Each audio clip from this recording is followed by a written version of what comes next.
આપ સર્વોને હેતપૂર્વક જય શ્રી સ્વામિનારાયણ। આજની સત્સંગ કથા વાર્તા નિજ મંદિર સાવરકુંડલા। આજની સત્સંગ કથા વાર્તામાં આપને શ્રીમદ સત્સંગી જીવનની કથા સાંભળશું। અધ્યાય 20। સુવ્રત મુનિ કહે છે કે, હે રાજન, ભગવાનના પ્રત્યક્ષ દર્શન અને દિવ્ય વરદાનથી મહા આનંદને પામેલા ધર્માદિક મુનિઓએ જપાત્મક વિષ્ણુ યાગની શક્તિ પ્રમાણે કરેલા વિધિથી પૂર્ણાહુતિ કરીને 12 સ્નાન પારણામ કર્યા। ત્યારબાદ એકાંત સ્થળમાં બેસીને પરસ્પર નિર્ણય કર્યો કે આ વૃત્તાંત આપને કોઈ પણ મનુષ્યની આગળ ક્યારેય પણ કહેવું નહીં, અને ભગવાન જ્યારે આ પૃથ્વી ઉપર પ્રગટ થશે ત્યારે કોઈનાથી પણ આ વાત છુપી રહેશે નહીં, અને ત્યારે તો કોઈ પણ જાતની ચિંતા રહેશે નહીં, કારણ કે ભગવાન તો સર્વના અધિપતિ છે, તેથી અસુરોના ભયની શંકા રહેશે નહીં। આ પ્રમાણે પરસ્પર નિર્ણય કરીને એકબીજાને ભેટી નમસ્કાર કરીને ધર્મદેવ તથા મુનિઓ પોતપોતાના સ્થાને જવા નીકળ્યા। હે રાજન, ધર્મદેવ તથા મુનિઓને ભગવાનની ઈચ્છાથી ક્યારેક ક્યારેક પોતાના પૂર્વજન્મનું જ્ઞાન કે સ્મૃતિ રહેતી, પણ સર્વકાળે તે જ્ઞાન રહેતું નહીં। પૂર્ણકામ ધર્મદેવ ભક્તિ દેવીની સાથે પોતાના ગામ પાછા ફરતાં પુનઃ નૈમિષારણ્ય ક્ષેત્રમાં આવ્યા, અને સઘન વૃક્ષોથી ઘેરાયેલા ઘનઘોર જંગલમાં ચાલ્યા જતા ધર્મદેવ અને ભક્તિ દેવીએ માર્ગમાં અસુરોને આવતા જોઈ તે માર્ગનો ત્યાગ કરીને બીજે માર્ગે ચાલવા લાગ્યા। આ પ્રમાણે ચાલ્યા જતા ભક્તિ દેવી અને ધર્મદેવ મુખ્ય માર્ગની સ્મૃતિ ભૂલ્યા તેવામાં સૂર્ય અસ્ત થયો, અને રસ્તામાં કોઈ ગામ પણ આવ્યું નહીં। ભૂખ્યા ને તરસ્યા છતાં મહાધૈર્યધારી ધર્મ ભક્તિ આ ઘોર અંધારી રાત્રિમાં આપણે ક્યાં જશું, એમ વિચારીને ત્યાં ને ત્યાં જ બેસી ગયા। હે રાજન, તેવામાં તે બંનેએ દૈવ ઈચ્છાથી ત્યાં આવેલા કોઈ એક તપસ્વીને જોયો। તેનું મેઘ સમાન શ્યામ શરીર, લાલચોળ પહોળાં નેત્રો, ભયંકર બિહામની જટા, મસ્તક પર ટાલ અને બ્રહ્મચારીનો વેશ ધારણ કર્યો હતો। આ કોઈ સિદ્ધ પુરુષ છે એમ માનીને ધર્મદેવે તેને પ્રણામ કર્યા। તેમની આગળ 2 હાથ જોડીને ઊભા રહ્યા। ત્યારે તે તપસ્વી ધર્મદેવને કહેવા લાગ્યો, આ ભયંકર જંગલમાં સંધ્યા સમયે પત્નીની સાથે વિચરનાર ધીર પુરુષ તમે કોણ છો, તે મને કહી સંભળાવો। આ પ્રમાણે પૂછવાથી ધર્મદેવ કહેવા લાગ્યા, હે બ્રહ્મચારી, હું કૌશલ દેશનો બ્રાહ્મણ છું। દેવ શર્મા મારું નામ છે। શત્રુઓના ભયથી હું અતિ દુઃખી છું, તેમજ અત્યંત દરિદ્ર છું। તેથી ઘર બારનો ત્યાગ કરીને વૃંદાવન તીર્થ ક્ષેત્રમાં ગયો હતો। ત્યાં જપાત્મક વિષ્ણુ યાગના અનુષ્ઠાનથી ભગવાન શ્રી કૃષ્ણની આરાધના કરી ત્યારે પ્રગટ થયેલા પ્રભુ થકી વરદાન મેળવીને ઘર પ્રત્યે પાછા જતાં દૈવ ઈચ્છા વશાત માર્ગ ભૂલ્યા છીએ, તેથી આ જંગલમાં ભટકીએ છીએ। આવા સમયે આપના દર્શનથી અમે પ્રસન્ન થયા છીએ। પોતાના પૂર્વના વેરી શ્રી કૃષ્ણનું નામ સાંભળતાં જ તપસ્વીનો ક્રોધ ભભૂકી ઉઠ્યો ને ફરી ધર્મદેવને પૂછવા લાગ્યો, હે વિપ્ર, શ્રી કૃષ્ણ થકી તમને ક્યું વરદાન પ્રાપ્ત થયું, તે મને કહો। તેમના વચન સાંભળીને ધર્મદેવ તે તપસ્વી પ્રત્યે કહેવા લાગ્યા, હે બ્રહ્મચારી, પ્રસન્ન થયેલા ભગવાન શ્રી કૃષ્ણને અસુરોએ આપેલા સર્વે દુઃખનું મેં નિવેદન કર્યું ત્યારે ભગવાને મને કહ્યું જે આ પૃથ્વી ઉપર તમારા શત્રુઓ છે તે સર્વે અસુરો છે, અને તેઓએ પૂર્વે કલિયુગના અવતાર રૂપ એવા દુર્યોધનને સહાય કરી હતી।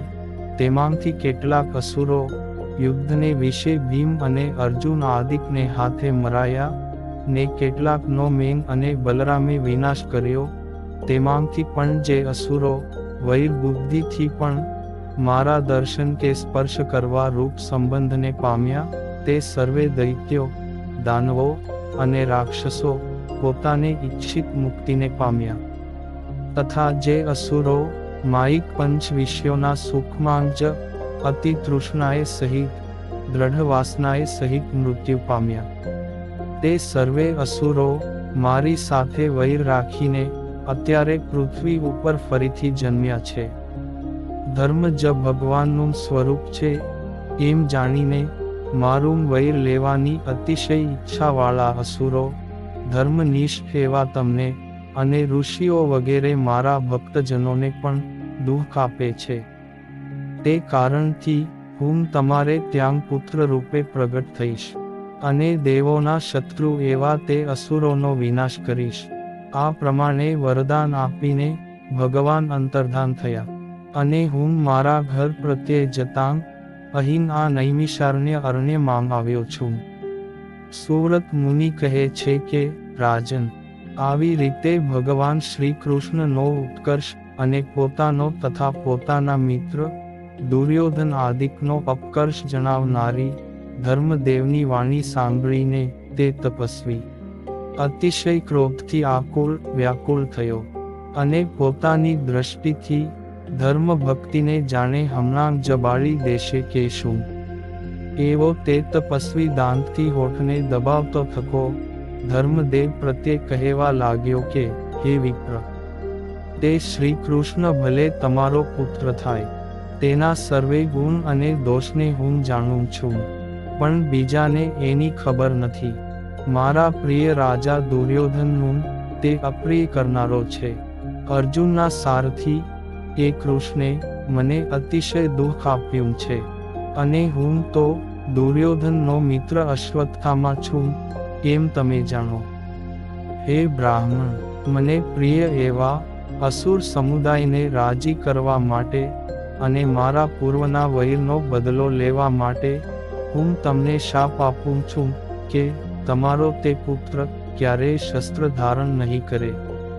અને હે વિપ્ર, શસ્ત્ર ધાર્યા વિના પોતાના શત્રુઓનો વિનાશ થવાનો નથી, કારણ કે મહાન પુરુષ હોય, નીતિશાસ્ત્રના અર્થને સારી પેઠે સમજતા હોય છતાં પણ શસ્ત્ર વિના શત્રુને મારવા સમર્થ થતા નથી. કદાચ તમારો પુત્ર તે કૃષ્ણ મારા વચનનો અનાદર કરીને શસ્ત્ર ધારણ કરશે તો પણ પોતાના શત્રુઓ થકી જ પરાભવ પામશે. હે રાજન, અશ્વત્થામા આ પ્રમાણે શાપ આપીને અદૃશ્ય થયા પછી ઘોર જંગલમાં રહેલા ધર્મ ભક્તિ અશ્વત્થામાના શાપની ચિંતાથી અત્યંત દુઃખી થયા. અપાર વિપત્તિના મહાસાગરમાં ડૂબેલા તેમને કોઈ સહારો મળ્યો નહીં, ત્યારે છેલ્લે ભગવદ ઈચ્છાથી પ્રાપ્ત થયેલું ધૈર્ય જ એકમાત્ર નાવરૂપ બન્યું. તે સમયે સ્ત્રી સ્વભાવને કારણે અત્યંત ખેદ કરતા પ્રેમવતીને ધર્મદેવ કહેવા લાગ્યા કે, હે કલ્યાણી, આપના સિદ્ધ થયેલા કાર્યમાં દૈવે વિઘ્ન કર્યું. હે સતી, સર્વ પ્રકારના વિઘ્નોની નિવૃત્તિને અર્થે સકલ મનોરથ પૂર્ણ કરનારા ગણપતિનું વ્રત કરવાનું બ્રહ્મવૈવર્ત આદિ પુરાણોમાં કહેલું છે.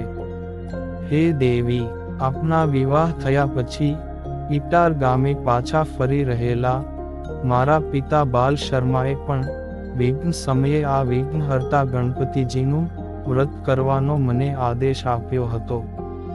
આ ગણનાયક ગણપતિ દેવ ભગવાન શ્રી કૃષ્ણના અંશાવતાર છે, તેથી તેમનું વ્રત અનેક પ્રકારના સંકટોનો નાશ કરનાર કહેલું છે. માટે પ્રતિ વર્ષ ભાદરવા સુધી ચતુર્થીને દિવસે ગણપતિનું વ્રત આપણે કરીશું. તેથી પ્રસન્ન થયેલા તે ગણપતિ દેવ આપનું અનેક પ્રકારના વિઘ્નોથી રક્ષણ કરશે. હે રાજન, આ પ્રમાણે પાંડે દંપતીએ મનમાં નિશ્ચય કરીને આ વ્રત કરવાનું નિયમ ગ્રહણ કર્યું. અને ત્યાર પછી ધર્મદેવ દુઃખ અને શોકને હરનારા વચનો ભક્તિ દેવી પ્રત્યે કહેવા લાગ્યા. હે દેવી, પૃથ્વી ઉપર આવું દારૂણ દુઃખ આપણને જ આવ્યું છે એવું તમે ન જાણશો, કારણ કે આ જગતનું સ્વરૂપ જ દુઃખમય છે. પૂર્વે વનમાં નિવાસ કરતા સમર્થ શ્રી રામચંદ્ર ભગવાને પણ પત્ની સીતાજી અને બંધુ લક્ષ્મણજી સાથે અપાર દુઃખ ભોગવ્યા છે.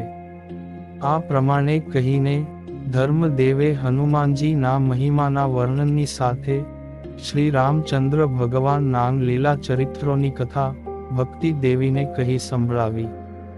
તેવામાં રાત્રિના 3 પ્રહર પસાર થયા. કથાનું શ્રવણ કરતા ભક્તિ દેવીને દુઃખના તે સમયે સીતાપતિ શ્રી રામચંદ્રજીની હનુમાનજીએ વારંવાર સહાય કરી છે, તો આપની સહાય કેમ કરતા નથી? એમ સહાય માટે વારંવાર શ્રી હનુમાનજીનું મનમાં સ્મરણ થવા લાગ્યું. અરે રે, શ્રી રામચંદ્રજીને પ્રિય હનુમાનજી તો આપના કુળદેવ છે અને મહાસમર્થ હોવા છતાં પણ આ મહાવિપત્તિના સમયે આપની ઉપેક્ષા કેમ કરે છે? હે હનુમાનજી, તમે અમારી રક્ષા કરો. આ પ્રમાણે પોકાર કરીને ભક્તિ દેવી બોલ્યાં તે જ ક્ષણે હનુમાનજી વિપ્રનું રૂપ ધારણ કરીને પ્રગટ થયા. રાત્રે ધર્મદેવ ભક્તિ દેવીને રામકથાનું શ્રવણ કરાવતા હતા ત્યારથી જ કોઈ મનુષ્ય દેખી ન શકે તે રીતે હાજર રહીને કથાનું શ્રવણ કરતા હતા. પરંતુ જ્યારે પોકાર કર્યો ત્યારે પ્રત્યક્ષ દર્શન આપીને તે હનુમાનજી બંને પ્રત્યે કહેવા લાગ્યા કે હે ભક્તિ, હે ધર્મ, તમે ચિંતાનો ત્યાગ કરો, કારણ કે હું તમારો કુળદેવ હનુમાન છું. હું તમારું રક્ષણ કરીશ. અશ્વત્થામાના શાપને કારણે તમારો પુત્ર આયુધ ધારણ કરશે નહીં, છતાં પણ પોતાની બુદ્ધિથી આખી ત્રિલોકીને જીતવા સમર્થ થશે. શસ્ત્ર વિના પણ તમારો પુત્ર સદાય શત્રુઓના ભયથી રહિત થઈને તમારા દારિદ્ર્યના દુઃખનો નિશ્ચય વિનાશ કરશે. આમ કહીને આશ્ચર્યમાં ગરકાવ થયેલા તે બંનેને મહામાર્ગ બતાવીને હનુમાનજી અંતર્ધાન થયા અને તે બંનેએ પણ આગળ પોતાના દેશ તરફ જવા પ્રયાણ કર્યું. અને હવે પછીની કથા વાર્તા આપને આગળના ભાગમાં સાંભળશું. અત્યારે આપ સર્વોને ભાવથી જય શ્રી સ્વામિનારાયણ.